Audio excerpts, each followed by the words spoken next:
Hello everyone. Today we will start the chemistry of class 9th. Okay, here is our first chapter, matter in our surrounding. Students, first of all, what do you mean by matter and what do you mean by surrounding? आप matter term से क्या समझते हैं और surrounding term से क्या समझते हैं? कुछ चीज़ें आप ऑलरेडी प्रीवियस क्लासेस में पढ़ चुके हैं, जैसे कि सॉलिड, लिक्विड, गैस, 3 फॉर्म्स हैं. ठीक है, तो उन्हीं से रिलेटेड हम पढ़ेंगे. ये मैटर एक्चुअल में होता क्या है? देखो बेटा, मैटर जो है आपका, जो भी आप अपने आसपास चीज़ें देख रहे हैं, सराउंडिंग मतलब आपके आसपास. ठीक है, तो जो भी चीज़ें आप अपने आसपास देख रहे हैं, ये सब चीज़ें मैटर के अंडर आती हैं. ठीक है, तो इन सब चीज़ों को, चाहे वो आपके पेन हो, पेंसिल हो, कॉपी हो, टेबल, चेयर, फैन, व्हाटएवर, जो भी चीज़ आप देख रहे हैं, कुछ चीज़ें आप देख भी नहीं पा रहे हैं, वो भी आपकी कंसीडर होती हैं मैटर में. जैसे कि एयर आप देख नहीं सकते, वो भी आपका क्या है? मैटर का ही पार्ट है. आया समझ में? तो जो भी चीज़ हैं, वो सब चीज़ें, जो भी चीज़ें आपके आसपास हैं, उन सब चीज़ों को आप क्या कहते हैं? मैटर कहते हैं. ठीक है, मैटर के बेसिकली 3 फॉर्म्स हैं. ये आप पहले पढ़ चुके हैं, सॉलिड, लिक्विड एंड गैस. ठीक है, ये सारे जो भी मैटर हैं, ये किससे मिलके बने हुए होते हैं? ये मिलके बने हुए होते हैं एटम से. जब छोटे छोटे एटम्स आपस में कंबाइन हो जाते हैं, तो वो क्या करते हैं? एक मैटर का फॉर्मेशन करते हैं. इतना है समझ में? That means the smallest particle of matter is atom. Okay, atom is what? Atom is smallest particle of matter. Okay, तो मैटर जो है, मैटर का smallest particle that is atom. Atom या फिर मॉलिक्यूल्स. मॉलिक्यूल्स भी आप इसमें कंसीडर कर सकते हैं. फाइन, आगे चलते हैं. सबसे पहले हम देखेंगे कैरेक्टरिस्टिक्स क्या क्या होते हैं मैटर के. मैटर का क्या क्या कैरेक्टरिस्टिक्स होते हैं. तो इसमें हम 3 कैरेक्टरिस्टिक्स पढ़ेंगे. सिंपली समझिएगा, कैरेक्टरिस्टिक्स में हम सिर्फ बेसिक 3 कैरेक्टरिस्टिक्स लेकर चलेंगे. ठीक है, तो सबसे पहला कैरेक्टरिस्टिक आपका क्या है? देखिए, सबसे पहला कैरेक्टरिस्टिक है आपका, they have space between them. They have space between them. क्या मतलब है इसका? ये जो एटम्स हैं, इनके बीच में स्पेस होता है. सॉलिड, लिक्विड और गैस में अगर हम कंपेयर करें, तो सबसे ज्यादा स्पेस किसमें होता है? सबसे ज्यादा स्पेस होता है आपका गैसेस में. यहाँ देखिए, ये हैं आपके गैसेस के मॉलिक्यूल्स. तो गैस के मॉलिक्यूल्स आपको ज्यादा दूर देख रहे हैं, लिक्विड में थोड़े पास हैं, जबकि सॉलिड में बहुत कॉम्पैक्टली पैक्ड हैं, बहुत पास पास हैं एटम्स. ठीक है, तो स्पेस सबसे ज्यादा किस में है? गैसेस में है, उसके बाद लिक्विड में है और उसके बाद सॉलिड में है.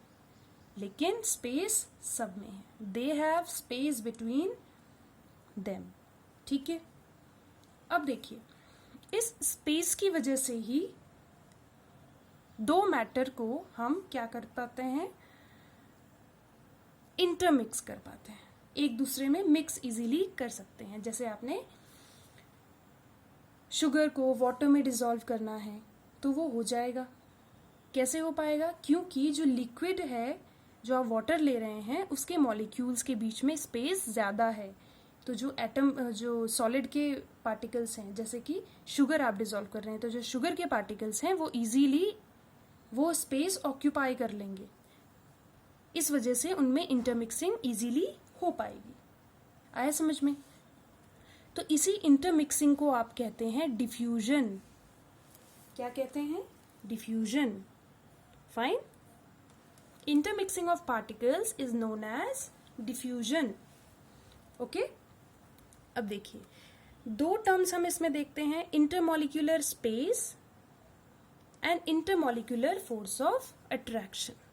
Intermolecular space and intermolecular force of attraction. इन दोनों टर्म्स को बहुत अच्छे से समझना कि ये टर्म्स होती क्या है। ठीक है, इंटरमिक्सिंग आपको आया समझ में। देखिए, दो सॉलिड्स को अगर आप एक दूसरे में मिक्स करना चाहें तो वो नहीं हो पाएंगी, लेकिन अगर आप लिक्विड में सॉलिड को मिक्स कर रहे हैं तो वो इजीली मिक्स हो जाएगी, है ना। ये क्यों हो पाता है? बिकॉज उनके बीच में स्पेस होता है। फाइन। अब देखिए, अब मैंने बात की इंटरमॉलिक्यूलर स्पेस और इंटरमॉलिक्यूलर फोर्स ऑफ अट्रैक्शन की। तो इंटरमॉलिक्यूलर स्पेस में देखिए, इंटरमॉलिक्यूलर स्पेस मतलब होता क्या है? दो और एटम्स के बीच में जो स्पेस होता है उसी को हम क्या बोलते हैं? Intermolecular space. The space between two atoms और मॉलिक्यूल्स। दो एटम्स या दो मॉलिक्यूल्स के बीच में जो स्पेस होता है दैट इज इंटरमॉलिक्यूलर स्पेस। आया समझ में? अब देखिए, इंटरमॉलिक्यूलर स्पेस किसमें ज़्यादा और किसमें कम है? स्पेस की हम बात कर रहे हैं, तो सबसे ज़्यादा इंटरमॉलिक्यूलर स्पेस किसमें है? गैस में है, उसके बाद लिक्विड में, और उसके बाद सॉलिड में। फाइन। तो ये हो गया आपका इंटरमॉलिक्यूलर स्पेस। सेकेंड चलते हैं हम, इंटरमॉलिक्यूलर फोर्स ऑफ अट्रैक्शन। अभी फोर्स ऑफ अट्रैक्शन क्या होता है? फोर्स ऑफ अट्रैक्शन होता है आपका, दो एटम्स एक दूसरे को अट्रैक्ट करते हैं जिसकी वजह से वो पास पास आ जाते हैं। ठीक है, तो इंटरमॉलिक्यूलर फोर्स ऑफ अट्रैक्शन, दो एटम्स एक दूसरे को अट्रैक्ट करते हैं।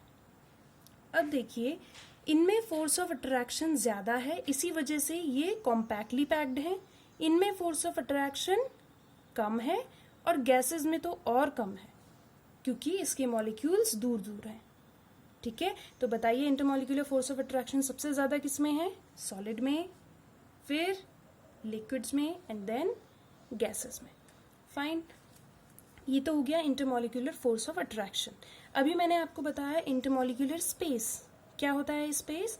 The space between two atoms और molecules is known as intermolecular space. तो इंटरमॉलिक्यूलर स्पेस देखते हैं, इंटरमॉलिक्यूलर स्पेस किसमें ज़्यादा होता है? अभी देखा था हमने, इंटरमॉलिक्यूलर स्पेस होता है सबसे ज़्यादा गैसेस में, देन लिक्विड्स में, देन सॉलिड्स में। ठीक है, तो जो गैस होते हैं, दो गैसेस के जो मॉलिक्यूल्स होते हैं they are far apart, whereas liquids में जो मॉलिक्यूल्स या एटम्स होते हैं वो as compare to gas, intermolecular space क्या होता है उनमें? थोड़ा कम होता है। जबकि सॉलिड्स में लिक्विड से भी कम इंटरमॉलिक्यूलर स्पेस होता है। ठीक है, तो ये हो गया आपका कैरेक्टरिस्टिक 1। अब चलते हैं हम कैरेक्टरिस्टिक 2 पे। सेकेंड कैरेक्टरिस्टिक है आपका, दे आर कंटिन्यूसली मूविंग। किसकी बात कर रहे हैं हम? एटम की। जो एटम्स होते हैं दे आर कंटिन्यूसली मूविंग। वो क्या होते हैं? कंटिन्यूसली मूव करते रहते हैं। अब सॉलिड्स तो क्या होते हैं? कॉम्पैक्टली पैक्ड होते हैं, तो वो मूव तो कर नहीं पाएंगे, तो वो क्या करते हैं? अपनी ही स्पेस में, अपनी ही जगह पे वाइब्रेट करते रहते हैं। ठीक है, लिक्विड्स के मॉलिक्यूल्स भी मूव करते रहते हैं और गैसेस के मॉलिक्यूल्स भी मूव करते रहते हैं। गैसेस में तो स्पेस ज़्यादा होता है तो उन्हें मूवमेंट के लिए ज़्यादा स्पेस मिल जाएगा, तो मॉलिक्यूल्स इजीली मूव करते रहते हैं। सॉलिड्स में क्या होता है? स्पेस नहीं मिल पाता, जिस वजह से वो अपने ही जगह पे वाइब्रेट करते रहते हैं। ओके, इतना आया समझ में? तो देखिए, गैस में क्या होता है? रैंडम मूवमेंट होता रहता है। ठीक है, अब एक और चीज, जब हम, आपने कभी सोचा है अगर आप एक गिलास पानी में शुगर मिलाने की कोशिश कर रहे हैं, आपने बहुत ठंडा पानी लिया है और उसमें आप शुगर मिलाने की कोशिश कर रहे हैं, तो आप देखेंगे इट विल टेक टाइम।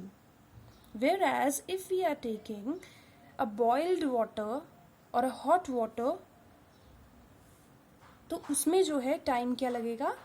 कम लगेगा और इजीली शुगर डिसॉल्व हो जाती है। ऐसा क्यों होता है? तो याद रखिए, जब भी हम मूवमेंट की बात करते हैं that is associated with kinetic energy. ठीक है, जब भी हम बोलते हैं कि किसी भी पार्टिकल में क्या है, मूवमेंट है, तो मूवमेंट जब भी हम बोलेंगे दैट मीन्स उस पार्टिकल में काइनेटिक एनर्जी है। ठीक है, अगर हम बोल रहे हैं एटम्स कंटिन्यूसली मूव करते रहते हैं दैट मीन्स उनमें काइनेटिक एनर्जी होती है। ओके, अब ऐसा अभी मैंने आपको एक वो बताया कि क्यों जो अगर आप हॉट वाटर ले रहे हैं तो उसमें शुगर इजीली डिसॉल्व हो जाएगा rather then in a cold water. ऐसा क्यों होता है?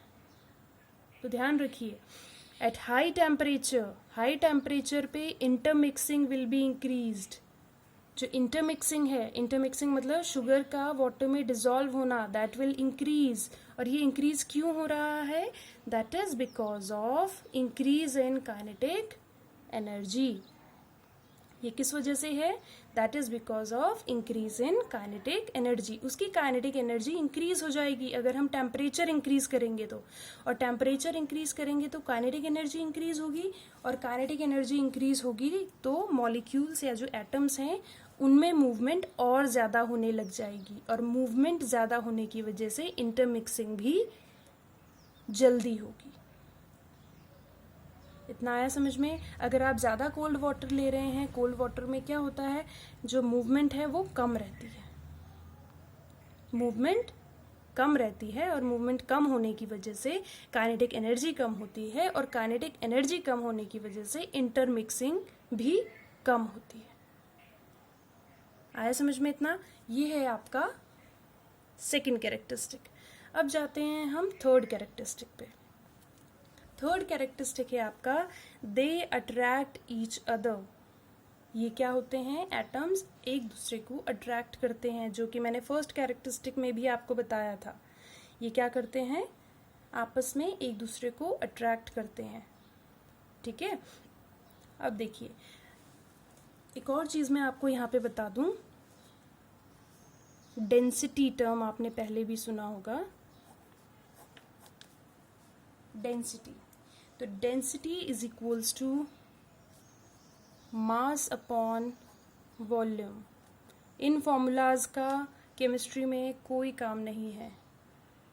ठीक है, तो आपको ज़्यादा सोचने की इसमें ज़रूरत नहीं है कि ये फॉर्मूला कहाँ से आ गया। इस फॉर्मूला का केमिस्ट्री में कोई काम नहीं है फ़िलहाल आपके पास। ठीक है, बस मैं आपको ये चीज़ बता रही हूँ कि डेंसिटी का रिलेशन होता है मास के साथ। ठीक है, तो ध्यान रखिए जब हम सॉलिड, लिक्विड और गैस के बारे में बात करते हैं तो इन तीनों में से डेंसिटी किसकी हाई होती है? डेंसिटी सबसे ज़्यादा हाई होती है सॉलिड की। लिक्विड की क्या होगी? मीडियम। और गैस की डेंसिटी लो होती है। आया समझ में? ऐसा क्यों होता है? डेंसिटी जो है मास के साथ रिलेटेड होती है। तो सिंपली अभी ये समझिए कि डेंसिटी सॉलिड्स की हाई होती है rather than liquid and gas. इतना आया समझ में? तो ये थे आपके कैरेक्टरिस्टिक्स ऑफ मैटर। ये आपका फिनिश हो गया characteristics of matter, that is the first topic. Okay, next video में हम बात करेंगे स्टेट्स ऑफ मैटर की, जिसमें हम सॉलिड, लिक्विड और गैस के बारे में पढ़ेंगे। ओके, होपफुली आप इस चैप्टर के ये नोट्स बना लेंगे और नेक्स्ट वीडियो के लिए रेडी रहेंगे। Okay, thank you.